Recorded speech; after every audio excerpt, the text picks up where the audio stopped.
안녕하세요. 김동섭입니다. 3월 7일 아침 시작하도록 하겠습니다. 지난주 금요일날 미국 시장은 하락했죠. 이틀 연속으로 하락하는 모습인데 이유는 또 똑같아요. 우크라이나 위기에 하락을 했다, 뭐 그런 얘기를 하고 있는데요. 좀 이슈는 이거였어요. 러시아군이 그 우크라이나 원전인 자포리자 원전을 장악했는데요. 이게 유럽에서는 최고 규모, 최대 규모라고 합니다. 이걸 장악하면서 그 핵 위협에 대한 우려가 고조됐다라는 부분이고요. 일단 러시아 군인은 거기를 포격을 해서 건물에 화재가 좀 난 상황이에요. 사정이 나왔고, 이 자포리자 원전은 6기의 원자로가 있답니다. 6기의 원자로가 있고 모두 핵 연료를 내장하고 있다고 하네요. 그러니까 이건 핵 연료를 내장하고 있기 때문에 굉장히 위험하다고 하네요. 그래서 어쨌든 이걸 장악을 했죠. 그로 인해서 국제 유가가 폭등을 해서 WTI가 115불을 넘기는 상황이 돼버렸어요. 그러니까 그 전전날인가요? 116불까지 갔다가 밀렸는데 종가상으로 112불이었는데 다시 더 올라서 115불대로 마감을 했습니다. 한 주 동안만 26%가 상승을 해왔고요. 2008년 이후로 최고치가 되는 상황이 됐습니다. 시장에서는 유가의 목표치가 나오기 시작을 했는데요. 목표치가 배럴당 150불에서 180불을 예상하고 있습니다. 근데 사실 기술적으로 있잖아요. 150불에서 180불이라는 기술적 분석은 없습니다. 그러니까 무슨 말이냐면 분석이 안 됩니다. 현재로서는. 왜냐하면 차트로 제공하는 그 가격대가 지난번 최고치가 114불 정도였거든요. 그러니까 돌파가 됐기 때문에 이제 새로운 어떤 뭐 기술적 분석을 해야 되는 그런 상황이 오고 있다라고 보시면 되겠죠. 근데 아직까지는 아니죠. 왜냐하면 며칠 전에 116불 40센트까지 갔다가 밀렸기 때문에 아직은 아니지만 어쨌든 시장은 150에서 180불까지 생각을 하고 있다라고 말씀드리는데요. 얘기를 하고 있는데요. 사우디아라비아를 포함한 오펙이라든가 뭐 미국 입장에서는 호재죠. 솔직히 말하면 물론 이렇게 생각하면 안 되겠지만 그들 입장에서는 호재라고 볼 수 있죠. 왜냐하면 오랜 기간 오펙은 감산을 통해서 유가를 유지해 왔어요. 걔네는 그 나라는 오펙은 아시겠지만 이 원유 생산국으로서 그걸로 먹고 사는 나라이기 때문에 이 원유 가격이 떨어지게 되면 경제가 피폐해져. 어려워진다는 거죠. 그러니까 그 요번에 올랐으니까 그동안 적자를 다 메울 수 있는 상황이 되겠죠. 오랜 기간 적자였거든요. 거기다가 셰일가스를 생산한 미국도 사실은 그 셰일가스 업체가 부도가 엄청나게 많이 났었거든요. 왜냐하면 셰일가스가 원래 생산했을 때 손익분기점이 76불이었거든요. 제 기억으로. 근데 지금 얼마까지 나왔냐? 50불대 중후반까지 내려왔어요. 왜냐하면 부도난 기업이 많았기 때문에. 그다음 기술력이 좋아져가지고요. 그래도 사실 새롭게 기업에 그 셰일가스로 진출하는 기업이 있지는 않았거든요. 근데 만약 120, 150, 180을 가게 되면 셰일가스들이 자리를 차지할 수 있는 영역이 많이 생기죠. 그런 부분이 있다라고 보시면 될 것 같습니다.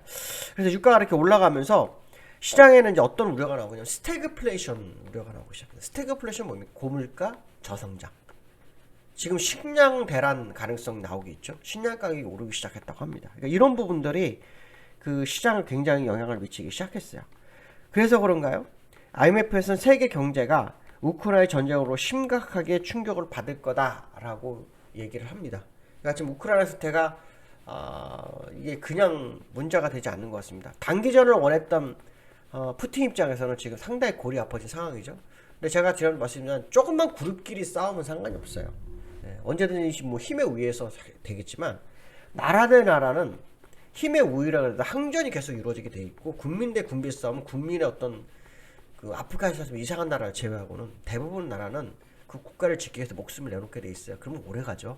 그러니까 상당히 꽤 시간을 끌 수도 있겠다. 뭐 그런 생각 한번 해볼 수 있는데요.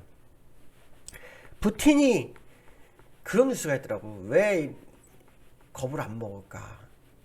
물론 뭐 강대국이라는 것도 있지만 이 푸틴이 지금 그 무디스를 통해서 러시아 신용등급 국가 부도 직전 단계까지 내려갔어요. 근데도 버티고 있어요. 그 이유 중에 하나가 뭐냐면 이 러시아가 금을 있잖아요. 2298톤을 들고 있답니다. 그러니까 어마어마하게 들고 있는데 2298톤이면요. 이걸 다 쌓을 뜻도 없을 것 같네요. 예. 그러니까 지난번에 그 존 폴슨이 그 금을 막 사재기해가지고 했다. 금값이 폭락했을 때 그때 각국 중앙원들의 금을 사재기를 했거든요. 그 사재기를 하면서 러시아가 많이 산 것 같다. 이렇게 말씀 좀 드리고 싶고요. 근데 이제 하나 좀 중요한 건 뭐냐면 푸틴이 강대국이 우크라이나와 어떤 침공해가지고 그 장악하는데 이렇게 오래 걸리니까 지금 시장에서 어떤 눈으로 보냐면 중국도 대만을 함부로 못 건드리겠네 이런 생각 하겠죠. 또 중국과 대만 또 이 바다가 있잖아요. 그렇죠? 바다가 있잖아요. 그래서 그런 부분도 있다. 뭐 이렇게 한번 해석을 해볼 수 있고요. 지금 또 지난주 금요일에는 또 호재가 있었어요. 미국의 고용 지표가 특히 2월 실업률이 3.8%가 나왔어요. 시장에서 3.9%. 그러니까 지금 미국은 그 실업률도 좋고 호재가 있지만 악재로 이렇게 눌러버려서 실업률이 좋아지면 사실 금리 인상을 빨리 해야 되는 상황이잖아요. 그러니까 여러 가지로 보면 미국 시장은 지금 금리를 인상을 해야 되는 상황인데 아직 안 하고 있다. 뭐 이런 해석도 되는 것 같습니다. 그러니까 중요한 것은 뭐냐면 금리 인상의 이 시기가 다가오면서 사실 시장의 유동성 회수로 인한 긴축 발작 뭐 이런 식으로 갈 수 있는 상황에 플러스 알파로 지정학적 리스크가 좀 과감히 이렇게 엎친 데 덮친 격으로 다가오고 있는 그런 상황이다. 뭐 이런 해석을 해보실 필요성이 있고요. 장기전으로 하게 되면 시장은 계속 혼란스러울 수도 있겠다. 뭐 그런 생각 해봐야 될 것 같습니다.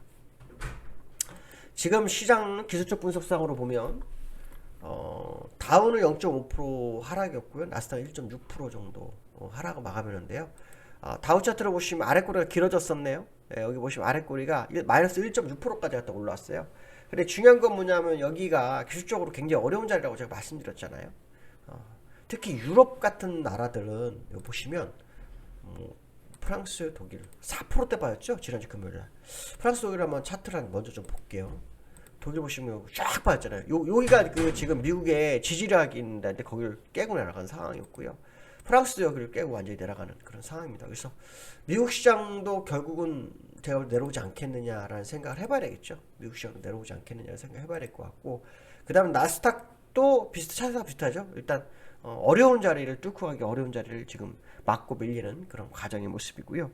서브텍사스 중진류가 지금 얼마나 올라가는지 볼까요? 서브텍사스 딱 보시면 목요일날 116불 57세 배럴당입니다.